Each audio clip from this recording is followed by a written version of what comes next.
할렐루야, 사랑합니다. 축복합니다. 우리 대감교회 성도 여러분, 잘 지내고 계십니까?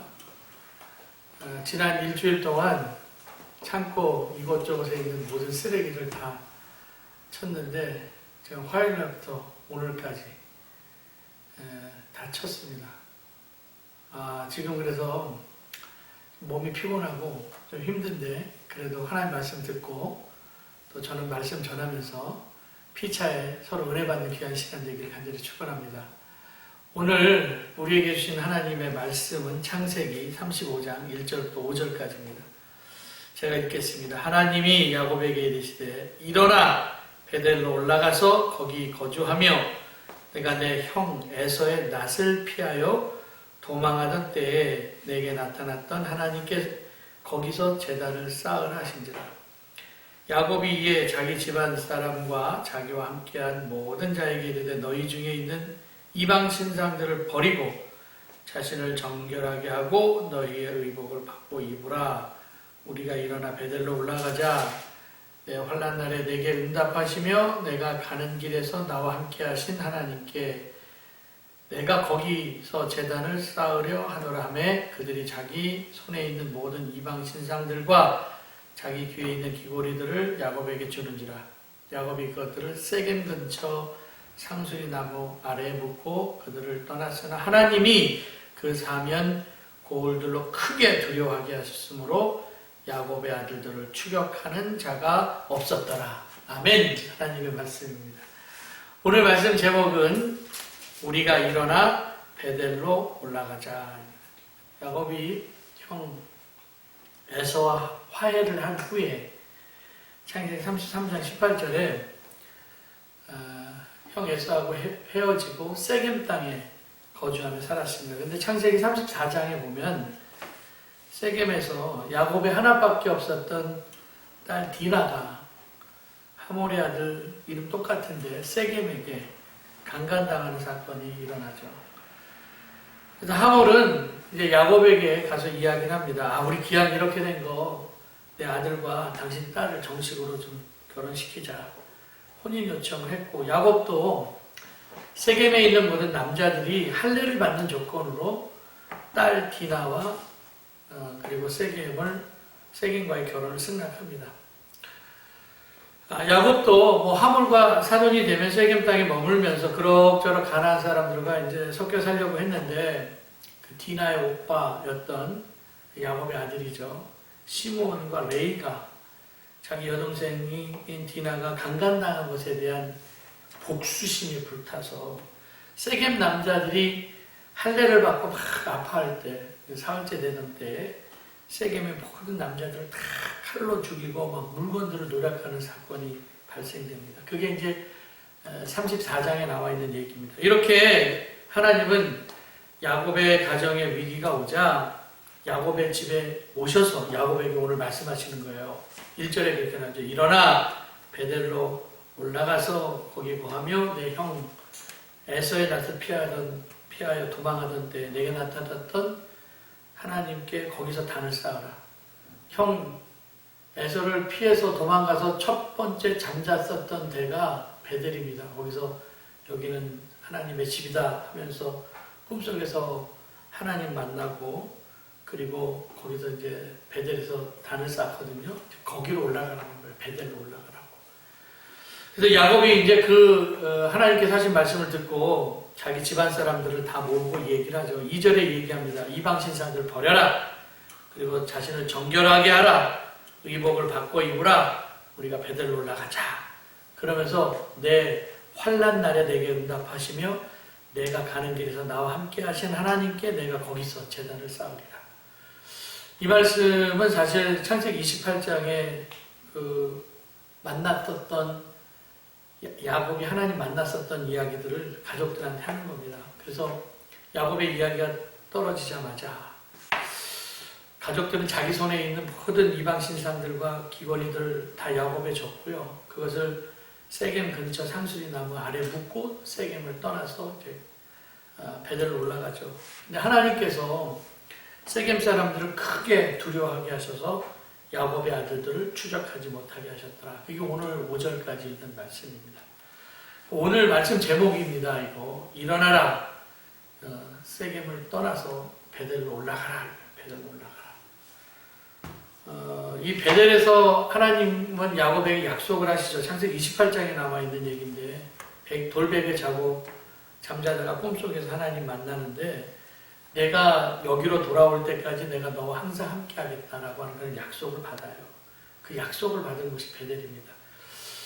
사실 에서의 낯을 피해서 가는 곳이었기 때문에 그때도 28장에도 야곱은 위기의 순간이었습니다. 형 에서한테 잡혀 죽을지도 모르잖아요. 형 대신에 축복권 뺏어갖고 갔으니까 위기의 순간에 베델에 있었고 또 하나님은 지금 그 야곱의 가장의 위기 순간입니다.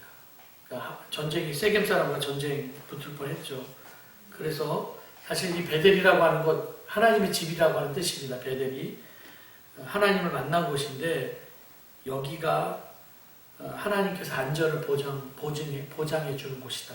하나님의 집 베델이 위험의 순간 가운데 안정을 보장해 주는 곳.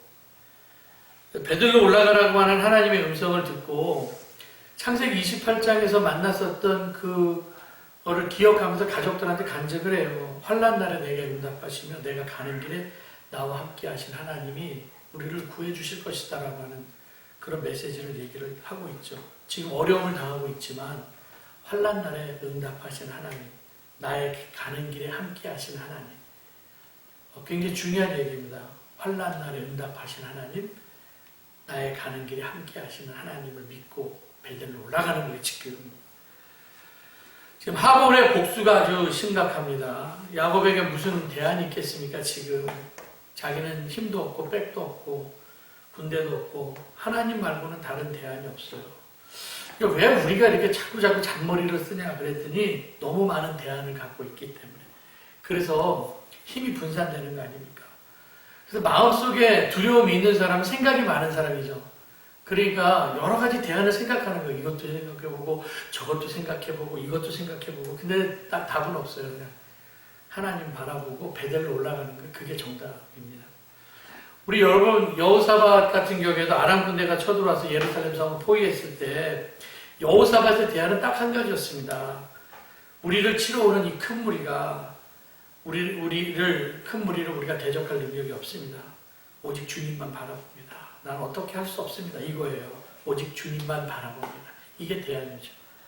그래서 선지자 야하시엘을 통해서 여호사밧에게 하나님께서 말씀하시거든요. 역대하 20장 15절에 이렇게 말씀하셔요. 선지자 입을 통하여서 이 큰 무리로 말미암아 두려워하거나 놀라지 마라. 이 전쟁은 너희에게 속한 것이 아니라 하나님께 속한 것이다. 그리고 이제 건너뛰어서 20절 역대하 20장 20절에 너희 하나님 여호와를 신뢰하라. 그리하면 견고히 서리라. 그의 선지자들을 신뢰하라. 그리하면 형통하리로다. 그러니까 사람이 어려움을 당하면 마음이 굉장히 위축되잖아요. 그럴 때 야하시엘의 입을 통하여서 얘기하는 거예요. 하나님을 신뢰하라고. 그리고 선지자의 말을 신뢰하라고. 그렇게 말씀하고 있습니다. 그래서 여러분들도 오늘 목상 설교를 하지만 하나님께서 환난 날에 우리에게 응답해 주신 하나님, 나의 가는 길에 나와 함께 하신 하나님이에요. 베델로 올라갈 때 두려워하지 말라는 거죠. 그러니까 우리가 살 수 있는 유일한 길은 뭐냐? 오직 주님만 바라봅니다. 오직 하나님만 바라봅니다. 오직 이거예요. 그 종교개혁자들의 그 슬로건이 그거 아니었습니까? 오직 믿음, 오직 은혜, 오직 말씀 이거 아닙니까? 오직 하나님만 바라보라. 이게 대안이에요. 그러니까 우리가 마음이 이렇게 나누어지면 안 되겠죠. 그러니까 이중적인 삶은 불성실이라고 얘기를 했잖아요. 두 주인 섬기는 마음이 있으면 안 되고. 그래서 성실한 태도, 신앙의 성실성, 오직 하나님 한 분에게만 집중하라. 그럼 흔들림이 없습니다. 오직 베델로 올라가자니까 성전 바라보면 올라가야 됩니다. 사도 바울이 빌립보 3장 13절에서 얘기를 합니다. 형제들아 나는 아직 내가 잡은 줄로 여기지 아니하고 오직 한 일 뒤에 있는 거 잊어버리고 앞에 있는 거 푯대를 향하여서 그리스도 예수 안에서 하나님이 위해서 부르신 부름의 상을 위하여 쫓아간다. 이게 사도 바울의 인생관 아니었습니까? 그러니까 예수 안에서 하나님 위해서 부르신 부름의 상을 위해서 쫓아간다. 그러니까 사도 바울의 삶의 원동력은 푯대를 향하여서 주님 향하여서 나가니까 얼마나 고난이 많았습니까? 얼마나 많이 힘들었습니까? 그런데 마음이 나뉘어지지 않았어요. 그냥 두려워도. 지금 우리 여러분들 얼마나 지금 마음이 두렵습니까? 여기 가면 혹시 코로나가 걸리지 않을까? 근데 우리의 마음이 나눠지지 않아야 돼요. 야곱이 위기와 환난 가운데 하나님께서 야곱에게 원하시는 건 딱 한 가지였으니까 세겜을 떠나라. 그리고 베델로 올라가서 가나안 땅 세겜입니다. 그렇게 나와요. 그리고 그 하나님께 제단을 쌓아라. 그래서 하나님께서 명확한 길을 지금 보여주시지 않습니까? 베델에서 만났었던 하나님을 자기 가족들에게도 데리고 가려고 하는 거예요. 자기가 베델에서 처음 하나님을 만났기 때문에. 여러분, 방랑이라고 하는 것은 대책 없이 이리저리 떠돌아다니는 삶입니다. 표류하거나 유랑하는 인생, 또 목적의식도 없습니다. 그리고 방황은 방향을 잡지 못하는 거예요. 그래서 우리는 바른 방향을 딱 잡아야죠. 하나님 바라보고 나가는 거. 그래서 여러분들 20년 전에 야곱이 환난 가운데 돌베개 메고 잠잤었던 피곤한 육신을 의지하고 누웠을 때 그 베델의 하나님 기억하면서 첫사랑의 자리, 처음 만났던 그 은혜의 자리, 그리고 예배의 자리, 그 자리를 지금 올라가자라는 거예요. 그의 삶의 터닝 포인트가 있지 않습니까? 그래서 우리가 하나님 만나러 가기 전에 베델로 올라가기 전에 야곱은 이렇게 준비시키는 게 있죠. 그게 뭐예요? 이방 신상 버리고, 그리고 그거를 다 나무 아래 그냥 다 파묻어 버립니다. 정결케 하고 의복을 바꾸고, 그리고 순종하는 마음으로 갔더니 그 세겜 사람들을 두렵게 하셔서 야곱의 아들들을 추적하게 하는 자가 없었다는 겁니다. 그러니까 하나님께서 어쨌든 보호해 주셨다는 거죠. 우상과의 단절은 하나님과의 바른 관계입니다. 여러분, 그래서 골로새서 3장 5절에서도 보니까 땅의 지체를 죽이라고 얘기했는데 거기서 탐심이 곧 우상숭배라고 말씀하고 있지 않습니까? 십계명에도 두 번째 계명이 우상을 만들지 말라라는 거예요. 가나안 땅의 종교, 애굽의 종교는 다 목소리의 종교, 말씀의 종교가 아니라 형상의 종교였잖아요. 그래서 우리가 하나님 중심으로 사는 것, 그래서 우상을 파고도 버려야 돼. 지금 여러분, 하나님 말씀 듣고 가는 거지 하나님 보고 따라가는 건 아니잖아요. 요한복음 10장에서도 목자는 양의 음성을 듣는다고 했는데 양의 특징은 목자의 음성을 듣는 거 아닙니까? 듣고 따라가는 거예요. 듣고 따라. 우리는 하나님의 양입니다. 듣고 따라가야 돼요. 근데 이 시대는 자꾸 기독교를 듣는 종교에서 보는 종교로 만들어버리지 않습니까? 그래서 어떤 형상도 만들지 말아라. 출애굽기 20장 4절부터 쭉 보면 그것들을 섬기지 말아라. 그렇게 말씀하고 있고, 하나님 사랑하는 자들에게는 십계명에 내 계명을 지키는 자에게는 1000대까지 은혜를 베풀어 주신다라고 말씀하고 있습니다. 그래서 우상은 듣는 거에서 보는 거로 이렇게 바꿔놓은 거 아닙니까? 자꾸 보여달라고 하는데 뭘 더 보여줄 게 뭐가 있냐라는 거예요. 그래서 들을 귀 있는 사람 복이 있습니다. 오늘도 여러분들 들을 귀가 있는 사람이 복이 있어요. 오병이어 기적 가운데에서도 그 사람들은 또 표적을 찾지 않습니까? 표적을 보인다고 믿음이 자라납니까? 그래서 예수님께서 그 사람들한테 뭐라고 얘기합니까? 이 사람들에게 표적을 본 까닭이요, 먹고 배부른 까닭이라고. 예수님께서는 그들에게 또 빵을 주시지 않냐고 말씀을 주셨습니다. 나는 생명의 떡이라고.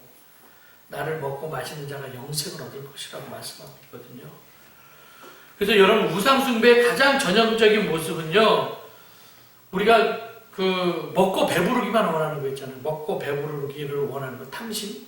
그게 우상의 전형적인 모습입니다. 이기적이죠. 자기 자신을 위해서 형상을 만들어 놓고, 나를 위해서 형상 만들어 놓고 비는 거 아닙니까? 진리의 말씀 따라가야 되는데.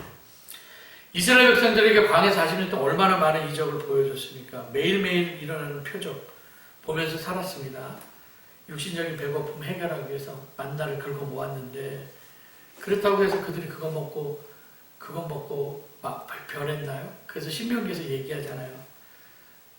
말씀으로 우리가 살아야지 떡으로 살 게 아니다. 그렇게 말씀하고 있잖아요. 정결하고 거룩하게 살아야 됩니다. 그래서 여러분들 깨끗한 옷으로 입고 하나님께서 원하시는 성결, 스스로 성결하게 사는 것, 내면을 깨끗하게 하고 사는 것, 고인물 되지 마십시오. 고인물이라는 건 썩게 됩니다. 성결케 되는 것은 흘러가야 되거든요. 늪은 고여있기 때문에 더럽습니다. 빠지면 헤어나오지 못하죠. 근데 강은 흐르면서 깨끗하게 됩니다. 죽은 것들을 살리는 능력이 있습니다. 성전에서 흘러나오는 말씀을 통하여서, 성전에서 흘러나오는 게 생명의 말씀을 통하여서 살아나기를 간절히 바라고요. 여기서 기도도 흘러넘치고 찬양도 흘러넘치는 역사를 통하여서 흐름이라는 거 이렇게 생기거든요. 여러분들 베델로 올라가서 오늘 제목처럼 다시 제단을 쌓고 하나님께 예배를 드렸을 때 오늘 결론이 그거예요. 창세기 35장 1진 9절 11절에 보니까 다시 야곱에게 나타나서 그에게 복을 주시고 하나님이 그에게 이르시되 내 이름이 야곱이지만 내 이름을 다시는 야곱이라 부르지 않겠고 이스라엘이 내 이름이 되리라. 근데 이게요, 창세기 32장에 이미 야복강가에서 하나님께서 너를 이제 야곱이라 하지 말고 이스라엘이라 부르라 32장에 벌써 말씀하셨는데, 다시 신앙적인 회복을 하게 하기 위해서 너 이름 기억해, 야곱이 아니야, 네 이름은 이스라엘이야. 그렇게 하면서 나는 전능하신 하나님이라 생육하고 번성하라, 그렇게 말씀하고 있어요. 지금 우리는 일어나야 될 때입니다. 위기 가운데 있었을 때, 그때 하나님께서 야곱의 가정을 안전하게 지켜주시고 28장에서 야곱이 처음 하나님을 만난 베델에서, 그리고 창세기 32장에 야복강가에서 천사하고 씨름해서 얻은 이스라엘이라는 이름을 다시 기억하게 하시는 게 창세기 35장에 있는 말씀이에요. 위기 가운데 있을 때 하나님께서 직접 찾아오셔서 말씀하시잖아요. 나는 전능하신 하나님이라 생육하고 번성하라. 그러면서 베델로 올라가면서 얘기를 하는 거 아닙니까? 가족들한테 얘기하는 거 아닙니까? 나의 가는 길에서 나와 함께 하신 하나님, 환난 날에 나에게 응답해 주시는 하나님. 그러면서 내가 올라가는 길에 있어서 장애가 되는 모든 우상들 다 버려버리고 정결한 마음으로 베델에 올라가야 된다. 베델은 하나님의 집입니다. 여러분, 우리가 언제 회복되겠습니까? 하나님의 성전에 올라갈 때 회복되는 거 아닙니까? 우상을 가지고 살았던 야곱의 가정, 거룩하게 살지 못했고 하나님 기뻐하시는 삶을 살지 못했는데, 이제 하나님의 백성 의식을 갖고 깨끗함으로 귀하게 쓰여주시길 바라고요. 하나님의 집으로 성전에 올라가는 성도들에게 하나님께서는 오늘 안전하게 지켜주시고 인도해 주시는 하나님이 손길이 있다는 걸 기억하시면서 늘 성전을 사모하는 마음을 가지고 살아가시길 바랍니다. 오늘도 지금 이렇게 쭉 영상에 올라오는 그 기도를 함께 하심으로 우리 함께 기도하는 시간을 갖겠습니다. 우리 쭉 한번 외치시고 뜨거운 마음으로 함께 기도하겠습니다. 주